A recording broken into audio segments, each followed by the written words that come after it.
Thank you. Isn't it great? Was anybody at Fogo de Chao last night? Right? Everybody was at Net Wars, but after Net Wars, people were, okay, couple meat sweats. I've got the meat sweats right now. We're gonna sweat through this here. Okay, cool. So thank you for that wonderful introduction. Thank you for having me. It's actually great being back here in the Phoenix area. It's been several years, and I've never experienced Phoenix this cold. It's almost like I want to move here. Thank you, Ismail, for covering most of the material here. You know, I want to share with you today some of the thoughts I have on my travels and the journey that I'm on in developing what I characterize as a next-generation analytics platform, next-generation SIEM for SOC that I work for at Microsoft. And nothing here is going to be Microsoft-specific. I'm not going to show you, unfortunately, how we do it specifically at Microsoft. What I am going to do, however, is I'm going to share with you things I've learned across organizations on how to do this. I don't claim to have all of the answers, but I have a lot of questions, and actually that's the inspiration for what I'm going to bring you today is bringing to you some of those design considerations that we have to think about and to take into consideration when we're building that next-gen platform. And I promise you that there's no BS marketing in any of these slides. This is an actual sticker on the side of a coffee machine that I saw in Hyderabad. The phone numbers have been erased to protect the innocent. Excuse me, innocent. So years ago, right, I put together my first production SIEM instance 15 years ago. And back then, we had many assumptions. Relational databases were the way you stored lots of data. 15K RPM spinning disks were fast, right? Yup, chuckles. More than 8 cores in one server. Man, you were hot shit. And by the way, that 7820X there is actually more powerful than my first production install for an enterprise of 100,000 users. But did it have? No, it didn't.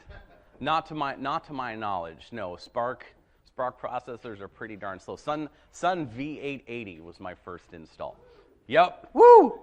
Solaris 8, I think it was, and Oracle. Oh my God. Moving on. Tens of millions of events a day was like a big deal. Yeah, look at all those firewall logs. One monolithic product was sufficient for your analyst needs. And the only organization generally that consumed the fruits of all of this stuff was the SOC. Are any of these assumptions still true? No.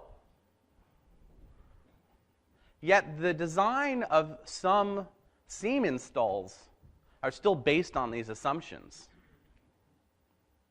There are better ways. And if any of you have any experience with big data, you know what I'm talking about. But there's more to it than that. Who are we engineering this capability for? Is it tier 1? Is it tier 2? Is it the hunters? Is it the responders? The data scientists, the engineers who are developing it, the SOC leads, or upper management? Right? Yes, Wesley is tier 1. Like, not just Wesley, like Kid Wesley. Right? Does it bother anybody that it says engineer in front of Jordy? Is he the chief engineer at this point? No. Yeah.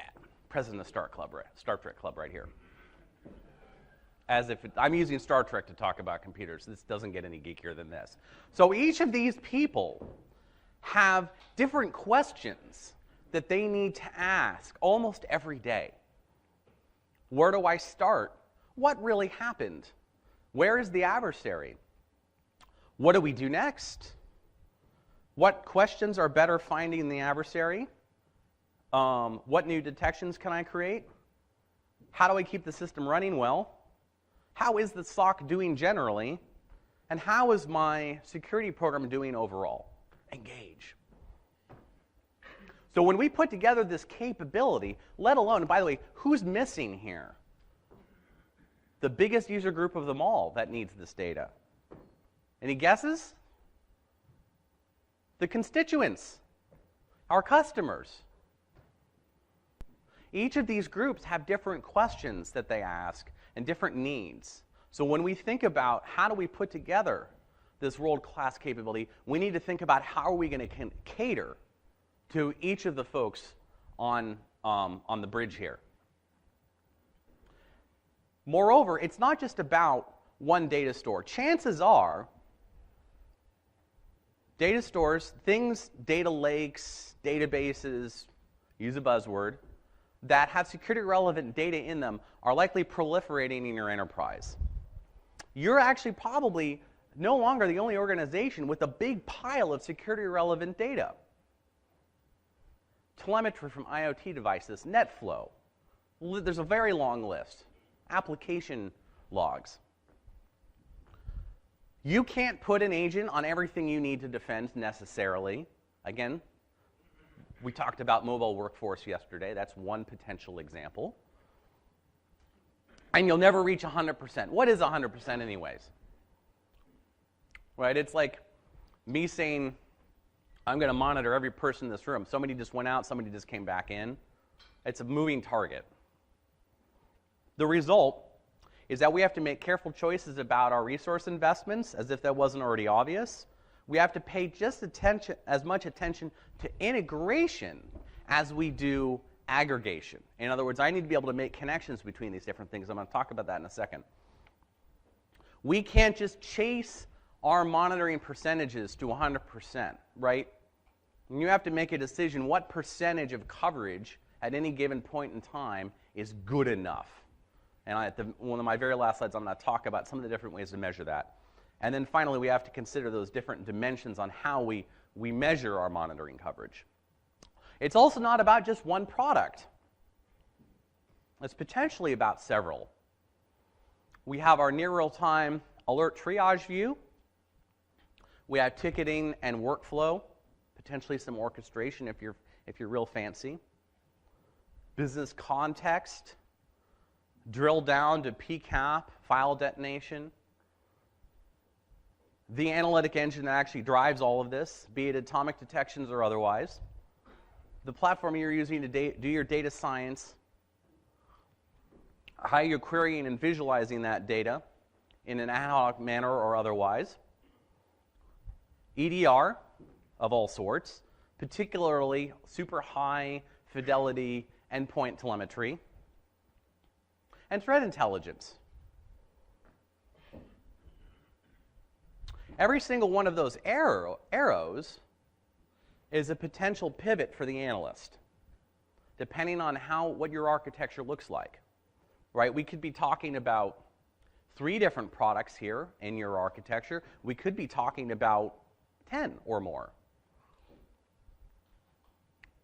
It's an integration job for every engineer that supports this kind of capability. There are some products I'm familiar with, I'm not going to name names here, no BS marketing, that would cover 4 or 5 of these blocks. There are other installations, other architectures I've seen where there's a monolithic capability for each of these. When we think about drilling down to Tier 1 for a second, I had this moment of clarity several months ago. I was having a conversation with some Tier 1 folks. We were talking to them about, what are your requirements for our next-gen SIEM platform? And I had these crazy ideas about, like, message buses, which I'll talk about in a second, and data enrichment, and we're going to do this for data science, and blah, blah, blah. 75% plus of the conversation evolved around the following points. They need to be able to triage that data, obviously. They need to be able to prioritize the alerts, be able to annotate them, escalate them, and potentially suppress alerts for a given username, a given host name, a given alert or analytic, etc. They need a clicker that works. They need to be able to view the details of those analytics, potentially the syntax, just like in the olden days, right? Why do we like a tool like Snort so much? You can see the actual signatures. Same deal. They need to be able to drill down to the actual events that triggered the outcome of a given analytic. They need to be able to communicate with other analysts and their constituents, and they need to be able to document what they're doing. My moment of clarity was I could build the most amazing architecture with all the fancy, cool stuff that would make all the big data people be like, wow, that's really cool. And it would make our hunters like, wow, that's really cool, I love this. But if I couldn't nail these pieces right here, it doesn't matter. I expect a similar level of fidelity in the requirements and how we engineer and cater to operators' needs for every single one of those folks on the deck of the bridge. And when I think about how am I bringing all this data to them and all these integrations, it's actually kind of a spectrum. And yesterday I heard most of the items on the spectrum. The first, the saddest side of that spectrum is we don't know data exists that we think we would want, or we don't know where it is. We have to ask someone for the data. That's slightly better. We have to manually swivel chair to it. We can get to it automatically from our main triage console through what one vendor calls right-click integrations. There are other names for it, but the idea is that there's no manual entry necessary. Oh, hey, there's that IP and that alert. I'm going to move over here to this other console and go look for, I don't know, pick something, NetFlow data. We can enrich alerts as they enter our architecture, as they enter our SIEM. The SIEM, perhaps more ideally, can actually evaluate those incoming alerts as enriched against that contextual data and potentially raise or lower the priority. Believe it or not, this is actually happening, starting to happen today in some products. And then finally, we can take orchestrated actions. Now, I know that's a lot of buzzwords there. And in the olden days, right, I remember this was like 2004, and we were like, yeah, man, we're going to get a snort alert, and then we're going to fire a Nessus scan. It's going to be awesome. What is old is new again? We're still talking about, to a certain extent, the same ideas, right? We want to be like, oh, we got an alert over here. We're going to go bring down a memory image, or we're going to go pull a reg key, or something along those lines. All worthwhile things to do. We live all day long in items 3 through 7. And as the engineers building this platform, it's our job to bring the capabilities from 2 and 3 down into the happier, perhaps Nirvana part of that spectrum. And this takes a lot of work, admittedly. When we think about bringing that data into this system, remember earlier I said one of the assumptions we used to make is that relational databases were the way we stored all this data. That's no longer the case. We have many more options on how we ingest, persist, and query that data. So on the left-hand side here, we have the approach that is a very rigid schema, kind of old school. Every field that we parse must have a home. If we have a failure on ingest, there's a very good chance that we'll drop the data, depending on the manner in which the particular capability was written. So ingest is generally comparatively expensive. On the other hand, our analysts can expect that all of the data finds a home in the right field, and that comparatively their analytics, be it near real time or otherwise, are comparatively less expensive. This is the older way of doing things. On the opposite side of things, you have an approach that is more consistent with modern big data techniques, where rather than being schema on ingest, it's schema on query. Okay? Very common technique. And the implication of this is that each data source may end up being a separate table in your data store. Or maybe if it isn't, a large segment of the data that you're ingesting is dumped into one field. Right? This is a very permissive way of collecting data. So we're doing comparatively less less parsing at ingest time, and consequently our analytics are comparatively more expensive. Right? Does this scale for a large group of analysts? No. Right? There's tremendous inconsistency in what they're looking at, and particularly the tier 1 folks are going to be like, what the heck does schema on query mean? Right? You can't expect them to have to write a different query every time they want to query one data type versus another, and I'll show you what I mean in just a second. So the approach that I advocate is kind of a hybrid approach. we have options now in these architectures where maybe we are somewhat permissive and ingest time. But somewhere in our analytic pipeline, we remap fields, we do semantic field extraction, normalization, et cetera. This allows us to be more flexible in the data we ingest and persist, but this still gives us a degree of consistency that our Tier 1 folks and above have come to expect. And the thing here is you don't need to extract all 3 zillion fields. Extract 30. The 30 that matter the most to you.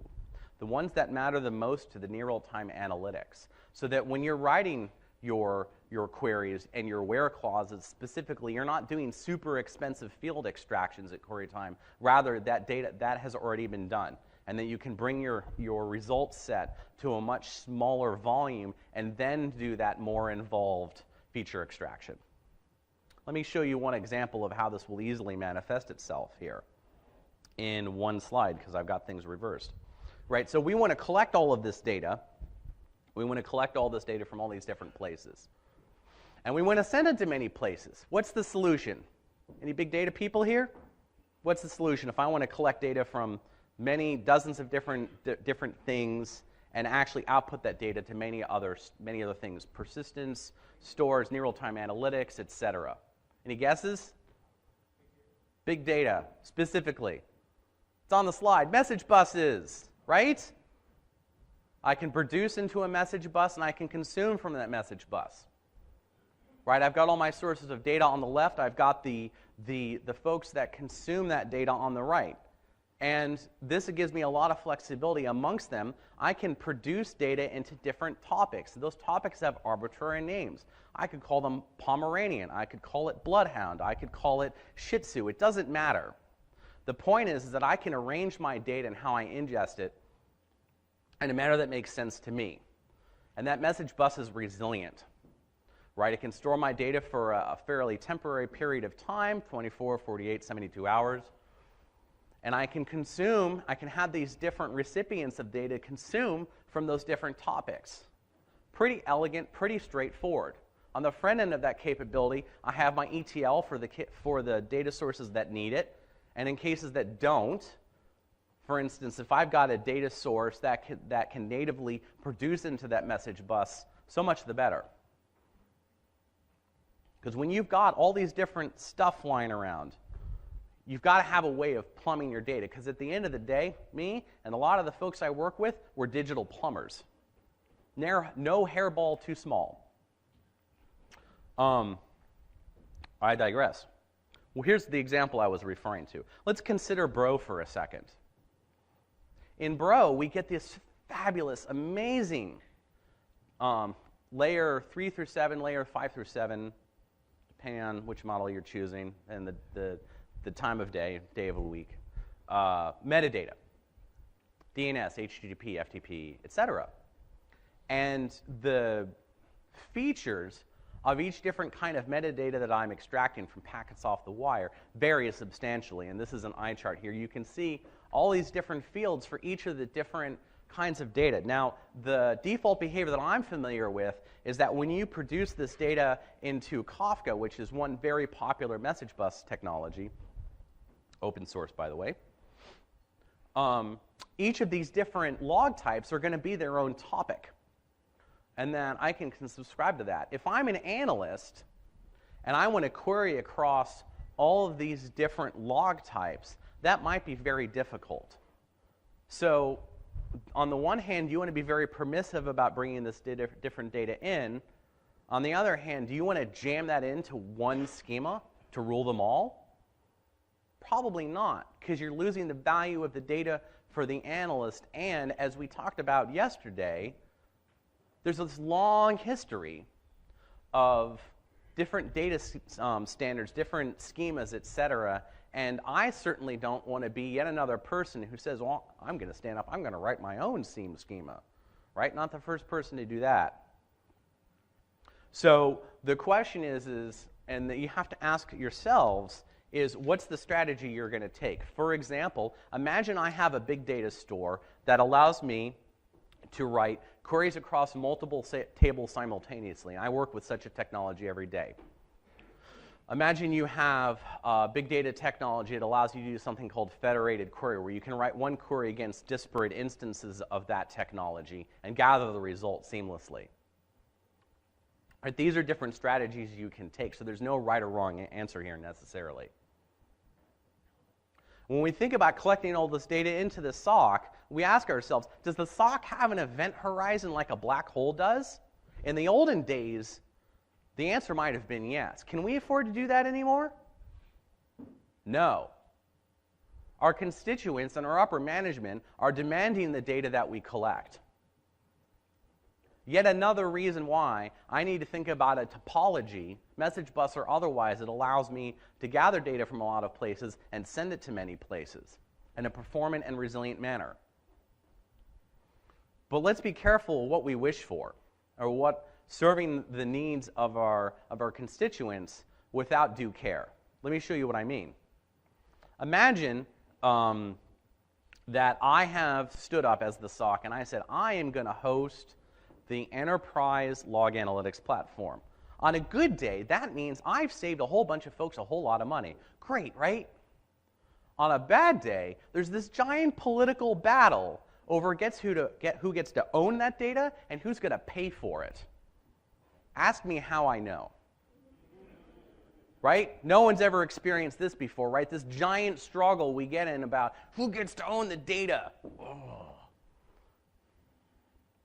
What if we say we're going to open our platform with all this wonderful data that's relevant not just from a security perspective to others?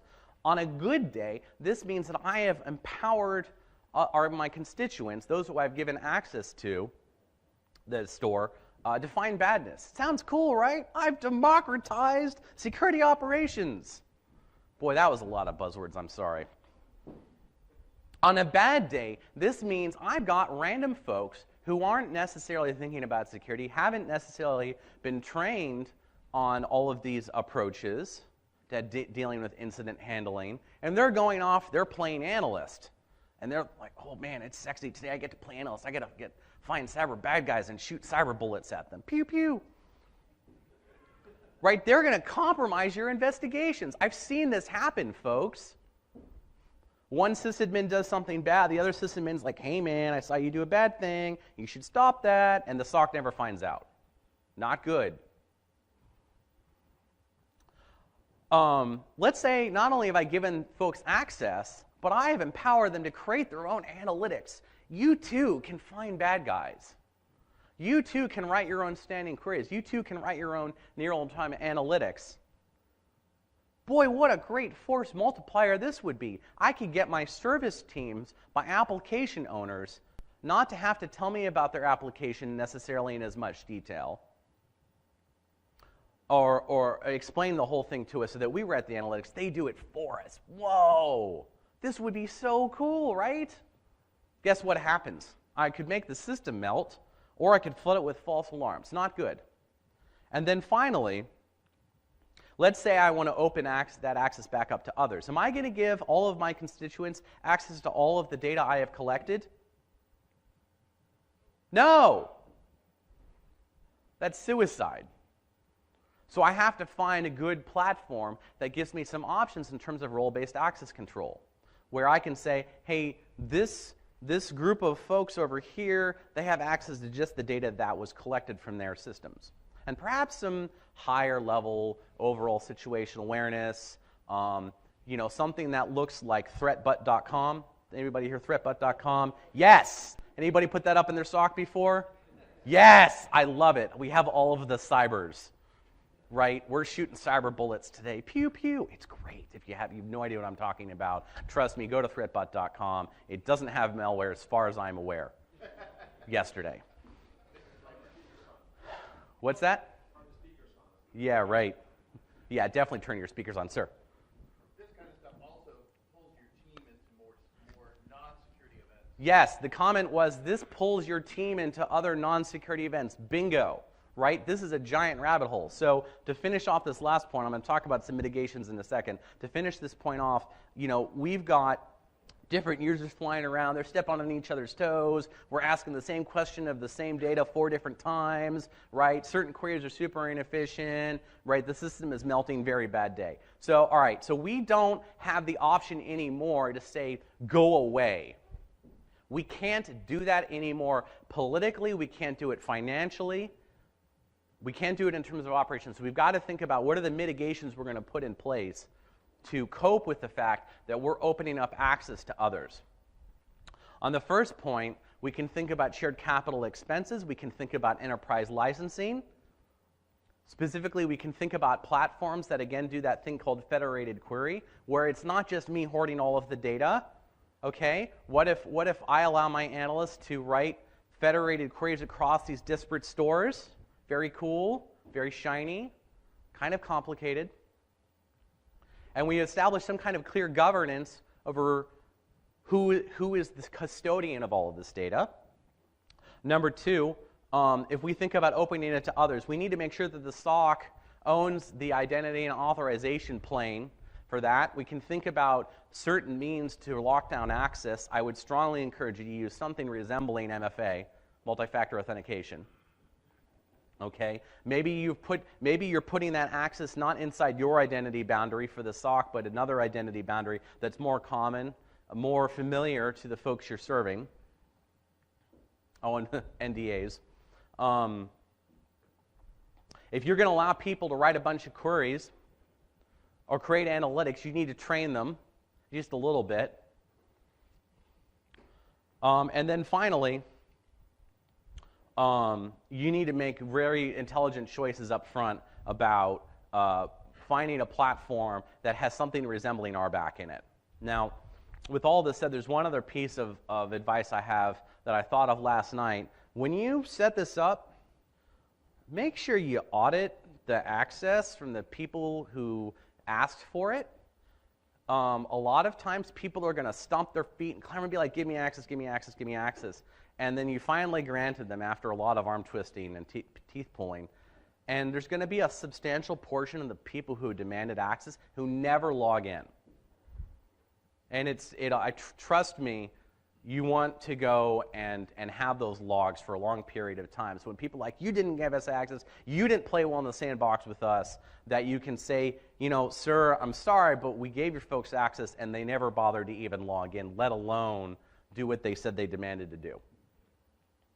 Moving on. All right, so every time I talk about this stuff, someone usually asks at the end, what about doing this in the cloud? Cool, let's talk about it.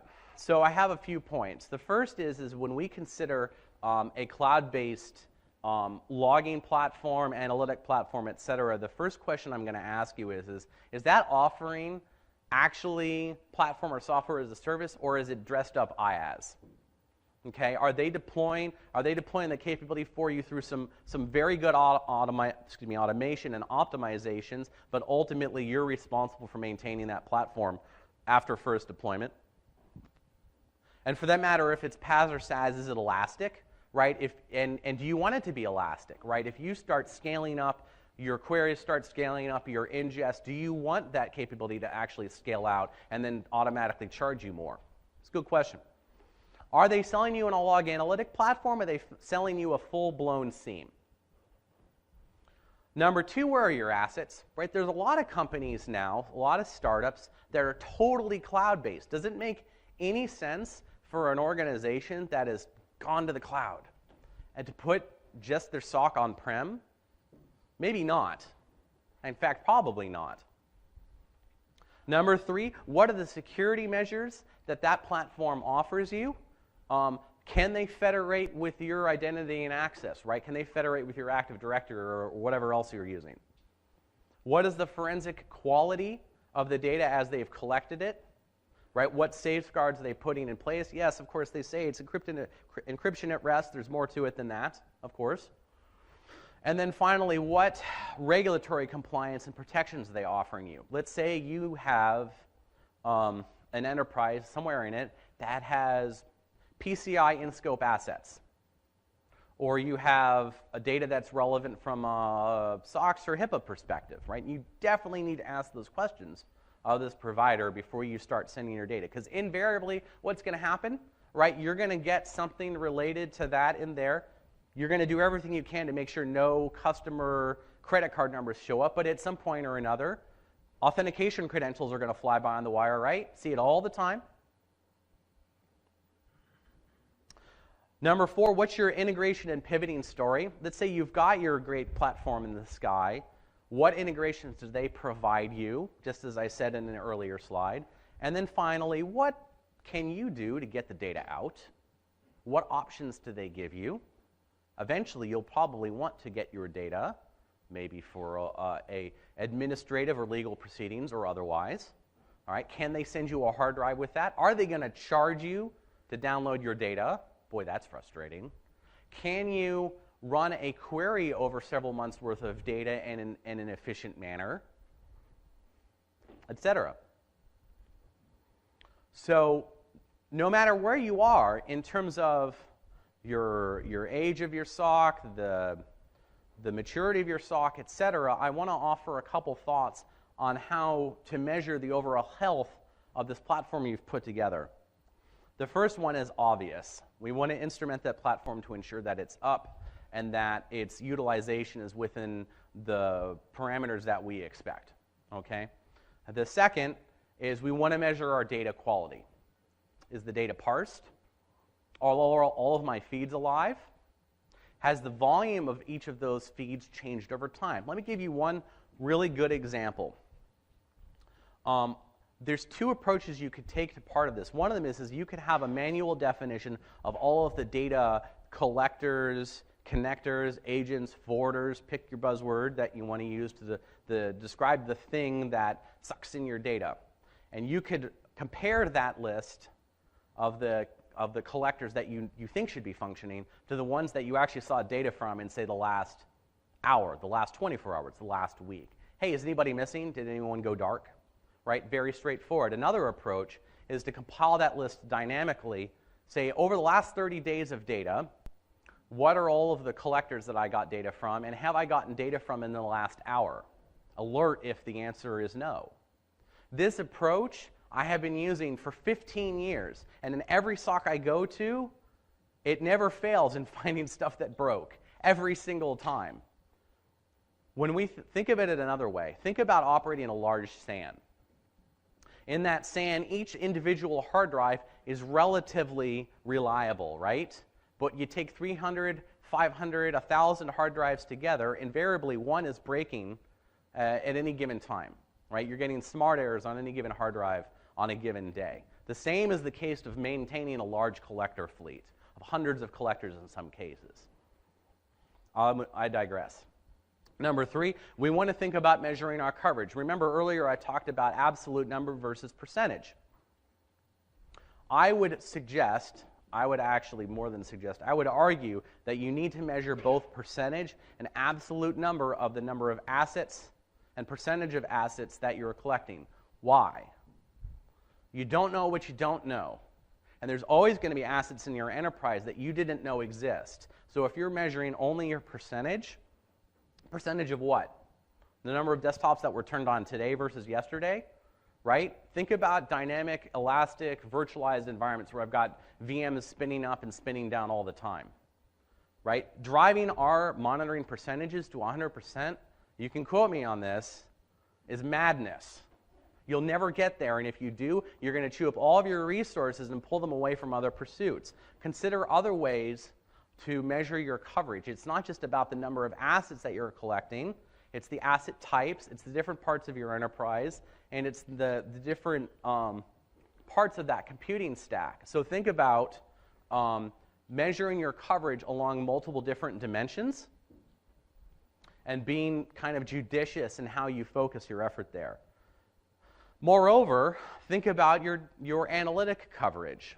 One of the talks later today is going to talk about the attack framework. I won't mention it in detail here. I will say that I find a lot of value, and I know a lot of folks who find a lot of value in taking my analytics, mapping them into a consistent framework against my adversary TTPs, and then measuring that framework. What you may find if you've never done this before and you take your analytic coverage and map it into the adversary TTPs, you may find that you have really, really, really good coverage on 3 tiles out of perhaps 50.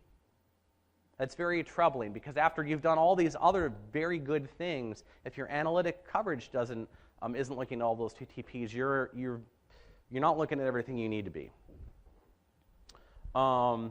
What are my false positive ratios, right? Obviously, you want to measure that. One of the best SOCs I've ever worked with, or worked for, or worked at, every day in their stand-up, for 5 to 10 minutes, they would review the event volume from the previous 24 hours, talk about what's their #1 analytic firing, and what are they doing to tune that down. And then on the opposite side of that spectrum, what are the analytics that are driving most of their investigations? And then finally, we want to measure this. We want to red team against the things that we think we have instrumented, right? We want to, there's a notion of purple teaming where you're doing this as an open box activity. We know the red team is coming. We're going to watch to see what activity should be firing and see if there's any gaps. Trust me, there always are. Perhaps even more interesting, one of the most effective techniques I've seen is imagine a set of capabilities. Perhaps I'm using some kind of instrumentation I have across my enterprise to trigger alarms everywhere, across all of my hosts, or perhaps across all the places I have network sensors.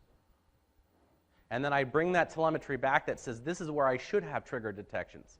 And then on the other hand, I actually look at what detections were fired and join them. That is an absolutely fabulous way of ensuring that my entire analytic architecture is working end to end. And I guarantee you if you do this, you will find gaps in places where you thought your coverage was absolutely fabulous. And then you'll start doing some digging and be like, wow, oh, we missed that. That's interesting. Oh, man. Okay, cool. Right? The other thing to think about here is when you start measuring all of this stuff, get ready to spend a lot of time on the things you just started measuring. I've experienced this firsthand, right? As soon as you start measuring something, it may get better, but your priorities, your operational priorities may shift. So, to wrap up here, #1, when you think about your requirements and think about who you're engineering to, I urge you to think about every role and every set of folks in your SOC, whether you're a shop of 1 or a shop of 500. Believe it or not, there's SOCs in the world that are that big. Including your constituents, your customers. #2, let's be resourceful. One of the best analysts I ever met was amazing, not just because he wrote the most amazing queries and had the most amazing analytic tradecraft, but he was super awesome at going out and talking to random folks and finding all these random data lakes that seemed kind of pedestrian or nothing to do with security, and then did the most amazing things with the data that came out of them that revealed insights, both from a detective and forensic standpoint. #3, we want to integrate strongly with all these other data lakes, data stores, etc. We want to tolerate the richness of those data sources in our architecture. We want to share out, but we want to do so in a measured and careful way. #6, we want to consider, looking forward, what's our story? Is it on-prem? Is it in cloud? Is it a hybrid situation? I suspect in many cases it's going to be a hybrid story for quite a long time. And #7, as I just mentioned, we always want to measure the health of our platform in its totality, end to end. With that, questions?